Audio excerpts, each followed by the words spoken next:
두 번째. 네, 안녕하십니까. 안녕하십니까. 서울경제 정성훈입니다. 네.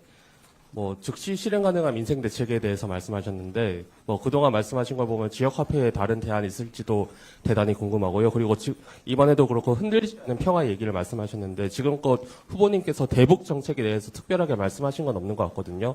혹시 그런 것에 대한 구상도 궁금합니다.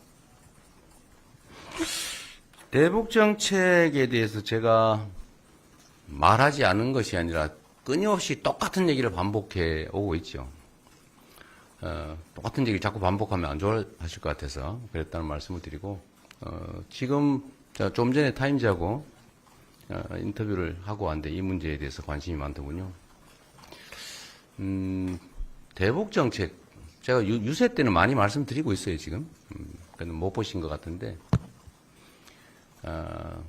한반도는 군사 밀도가 가장 높고 현재도 법적으로는 전쟁 중이고, 그리고 이 윤석열 정권에 의해서 윤석열 정권의 강대강 정책 때문에 한반도의 군사적 긴장이 매우 높아져 있는 상태입니다. 언제 전쟁이 벌어져도 이상할 게 없고, 또 그런 상황이라서 외국인 투자자들이 망설이고 있고 국내 투자에서 일부 철수하는 그런 양상까지 있는 것 같아요. 한반도의 불안정, 평화의 위기가 경제적 위기까지 불러오고 있는 상태입니다. 저는 안보라고 하는 것은 싸워서 이기는 거, 국가 공동체를 지키는 게 안보죠. 제일 중요한 대통령의 책무일 것입니다. 안보를 지키는 것, 구성 간의 질서를 잘 지켜내는 것, 누구도 불이익을 입지 않게 하는 것, 그리고 세 번째로 이제 국민들의 삶, 민생을 보듬는 것. 이게 이제 제일 중요한 일들일 텐데, 안보라고 하는 국가의 안전을 지키는, 공동체를 지키는 방법은 여러 가지가 있습니다만 매우 복합적이죠. 아주 원리적으로 얘기를 하면 싸워서 이기는 건 하책이죠. 싸우는 과정에서 엄청난 피해가 발생하지 않습니까?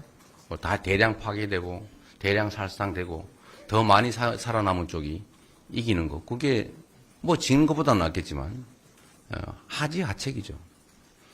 싸우지 않고 이기는 게 중책이죠. 그런데 싸우지 않고 이기는 것보다 더 나은 평화 정책은 싸울 필요가 없는 상태, 즉 평화를 만드는 것입니다. 이건 너무 상식적이잖아요. 이웃과 침략에 파괴 위험 없이 공존할 수 있다면 그렇게 되도록 노력하는 게 당연히 해야 될 일이죠. 남북 관계도 마찬가지입니다. 대한민국은 군사력 5위, 거기다가 한미 안보 동맹까지 뒷받침되고 있죠. 대한민국의 국방비 지출 수준이 다른 나라보다 매우 높고, 북한의 1년 총생산에, 즉 북한 주민 전체가 1년 생산하는 총액의 약 2배에 이르는 국방비를 우리가 지출합니다. 세계 군사력 5위죠. 막강한 군사력을 가지고 있습니다. 근데 북한이 이제 핵무기를 가지고 있다는 게 우리로서는 안보의 걱정거리인데, 그렇다고 우리가 핵무기를 개발하는 것은 그렇게 현실적으로 쉬운 일이 아니죠. 그러면 결국 계속 강대강 정책으로 부딪히면 이게 안보냐? 이런 강력한 군사력, 국방력을 유지해서 억지력을 키우되 이것만 가지고 되는 것은 아니고, 여기에 더해서 대화하고 타협하고 협력하고 공존하고, 우리가 예를 들면 10개를 얻을 수 있다면 1개 정도는 양보할 수 있는 거죠. 1개도 양보 안 해서 10개를 손실을 보는 것보다는 1개를 양보해서 10개를 얻는 게 낫지 않습니까? 상대는 3개 정도 얻는다고 보고. 그래서 이걸 안보 정책을 좀 복합적으로 해야 되는데, 지금은 너무 강경일변도로 무력 제압 또는 그냥 보복 이런 압박 전략만으로 일관했는데, 그게 결국은 군사적 긴장을 격화시켰죠.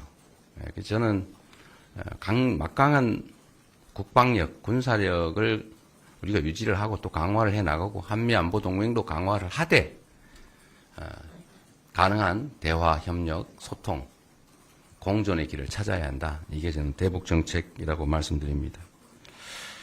경기 진착적으로 당장 할 수 있는 거 이런 말씀 비슷하신데, 저는 이 기자회견문에도 나옵니다만, 이 마중물이라고 하는 개념을 좀 이해를 했으면 좋겠어요. 무조건 돈 없으니까 아끼자, 견뎌내자, 시장이 알아서 할 거다, 각자 알아서 살자, 언젠가는 좋아지겠지. 이러다 지금 대한민국 경제가 이렇게 망가졌어요. 우리가 교과서에서 맨날 본 것처럼 뉴딜 정책, 대공황이 오니까 정부가 나서서 불필요한 당시로서는 당장 필요하지 않은 댐도 만들고 그 일자리 만들어서 그 적자 아닙니까? 그 댐 만들어서 뭐 어디다 쓰게? 그 불황에. 그러나 댐도 만들어서 일자리도 만들고 음식물도 제공하고 그때는 안 했거든요. 그전에는. 노조에 대해서 힘도 강화해줘서 노동자들과 사용자의 힘의 균형을 맞춰주고 그 임금이 좀 오르고 또 소득세도 더 많이 걷어서 재정 지출도 늘리고 이렇게 해서 미국 경제가 살아나지 않습니까? 물론 뭐 그 위에 전쟁에 참전을 하면서 더 많은 이익을 보긴 했지만 이건 기본이죠. 경기 호황에는 정부가 경기 조절을 위해서 일정한 노력을 한다. 뭐 당연하죠. 경기 불황 때는 경기를 부양하기 위해서 일정한 노력을 해야 되는데 안 하잖아요. 가만히 있어요. 세수 없으니까 지출할 게 없다. 그러면서 세금은 또 깎아줘요. 안 깎아줘도 되는 초대기업 이런 데를 막 깎아줍니다. 근데 이 재정이 부족하다 그러면서 이 국민의힘 후보 김문수 후보 제안을 보면 뭐 또 세금을 부자를 또 깎아준대요. 상속세도 깎고 근로소득세도 깎고 뭐 법인세도 깎고 하루 종일 깎기만 해요. 이러면 나라 어떻게 됩니까? 이런 무책임한 이런 걸 우리 국민들께서 좀 잘 살펴주시기 바랍니다. 지금은 100만 원을 투자하면 그냥 없어지는 게 아니고 그 100만 원의 순환 속도가 엄청나게 빨라서 소위 소비 승수 효과. 지금은 돈이 없어서 못 쓰고 있지 않습니까? 들어오면 거의 다 쓸 거예요. 어쨌든 그 소비 승수 효과도 있고 또 마중물 역할을 하기 때문에 정부의 재정 지출을 어떻게든지 늘려서 우리 시중 민생 경제를 뒷받침해 줘야 됩니다. 이건 정말 초보적인 경제 정책인데 뭐 어쩌다가 이렇게 되는지 모르겠어요. 그리고 특히 또 하나만 더 말씀을 드리면 경제산업정책에 왜 자꾸 이념을 들이댑니까? 경제는 철저히 실용적이라 해야 돼요. 대통령이 재벌 회장들 불러 모아놓고 투자 약정을 받더라도 돈이 되면 하는 거고 돈 안 되면 절대 안 합니다. 아버지가 부탁하고 우리 가족이 부탁해도 사업에서 돈 못 버는데 그걸 왜 하겠어요? 막 누가 뜯어말려도 돈이 되면 하는 게 기업이죠. 경제는 철저하게 실용적으로 접근해야 돼요. 그런데 이념의 잣대를 들이대면 안 됩니다. 무슨 거기다가 자꾸 이념적 색채를 씌워가지고 재생에너지 산업은 무슨 진영 정책인 것처럼 이렇게 주장하면 안 되죠. 재생에너지 정책, 원전도 마찬가지 아닙니까? 원전 필요하면 쓰는 거죠. 우리가 쓰지 말자고 안 하잖아요. 적정하게 섞어 쓰자. 에너지 믹스로 가자. 원전도, 화석연료도, 재생에너지도. 재생에너지 비중을 늘리자. 그게 새로운 산업으로 유망하지 않습니까? 일자리도 생길 거고, 재생에너지 생산하는 농어촌에 주민들의 소득도 늘어날 거고, 지금 에너지 부족으로 기업들이 해외로 탈출하는데 특히 아리백에 대응하려면 재생에너지